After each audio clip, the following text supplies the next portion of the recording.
Guys welcome to my channel leave life simple. আজকে নিয়ে চলে এসেছি তোমাদের কাছে নতুন একটা ব্লগ। সেই ব্লগে থাকবে আমার পড়াশোনার ব্যাপারে। আমি এখানে পড়াশোনা করছি ইউপিএসসি নিয়ে, ঠিক আছে। তো আমি কি করে কি আমার পড়াটা সবে স্টার্ট করেছি সেটাই তোমাদের কাছে শেয়ার করব। তো সবার প্রথমে আমি ঘুম থেকে উঠে স্নান টান করে আমি ঠাকুর পুজো দিলাম। তো তারপর আমি ঠাকুর পুজো দিয়ে এইখানে মা রান্না করেছিল, সেই রান্নাটাও তোমাদেরকে দেখাচ্ছি, একটু তরকারি আর ভাত, ঠিক আছে। তারপর আমি চলে যাব ল্যাপটপ নিয়ে প্র্যাকটিস করতে।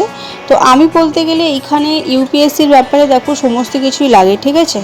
তো এখন আমি আপাতত ল্যাপটপ থেকেই সমস্ত কিছু করছি, ল্যাপটপ আর ফোন থেকেই। আমি এখনও অবধি বই সেরকমভাবে করে কিনে উঠতে পারিনি, নেক্সট আমি কিনবো। তবে আমার কাছে বই বলতে গেলে কলেজের যে বইগুলো ছিল আর স্কুল লাইফে সেই বইগুলো, আমি হিস্ট্রিটা আর অঙ্কগুলো আমি করা এখন শুরু করেছি, আর কারেন্ট অ্যাফেয়ার্স আর ম্যাথ এইগুলো করা আমি শুরু করেছি সবে।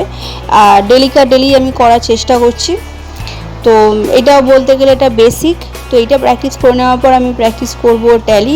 তারপর আমি ল্যাপটপ থেকেই আমি কারেন্ট অ্যাফেয়ার্সগুলো করব। আর কারেন্ট অ্যাফেয়ার্স করার পর এই দেখো আমি তোমাদেরকে দেখাচ্ছি আমি যা যা অঙ্ক এতদিনে মোটামুটি আমি প্র্যাকটিস করেছি। আমি একদম বলতে গেলে বেসিক লেভেল থেকে প্র্যাকটিস করবার চেষ্টা করছি। আর আমি একটা টার্গেট সিস্টেমও বানিয়েছি, তো সেরকম সেইগুলো তোমাদেরকে আমি দেখাবো একটু একটু করে ডেলি। আর আমি এখন ঠিক করেছি যে ডেলি আমার পড়াশোনার ভিডিও তোমাদের কাছে নিয়ে আসবো, যে আমি কী করে কী করছি। আর যদি ডেলি যদি নাও আনতে পারি তো সপ্তাহে 1-2 দিন তো আমার ভিডিও আসবেই, যেটা সত্যি সেটাই তোমাদেরকে জানালাম। তো আমি একদম বেসিক লেভেল থেকে যদি শুরু করেছি, তাই আমার মনে হয় যে যোগ বিয়োগ গুণ ভাগ ফল লসাগু গসাগু একদম এগুলো যেন ছোটোবেলা থেকে করাটাই বেটার।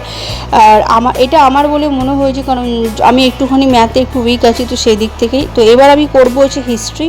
এটা হচ্ছে হিস্ট্রির বই ক্লাস 11-এর, ঠিক আছে। তো আমি এইখানে হিস্ট্রিতে এতদিনে যা যা করেছি সেগুলো তোমাদেরকে দেখিয়ে দিলাম। এই যে দেখাচ্ছি আমি অত অবধি পড়তে পেরেছি, ঠিক আছে। আমি শুরু করেছিলাম হচ্ছে মার্চ মাস থেকে, এক্স্যাক্টলি আমার ডেটটা মনে নেই, বাট মার্চের সেকেন্ড উইক থেকে শুরু করেছি। তো এই কটা দিনের মধ্যে আমার এই কটা অবধি হয়েছে। তো বলতে গেলে সেখান থেকে যেগুলো ইম্পর্টেন্ট আমি সেগুলোই করছি, ঠিক আছে। তো আজকের ভিডিওটা এই অবধি। ভালো লাগলে লাইক শেয়ার সাবস্ক্রাইব করে দিও প্লিজ।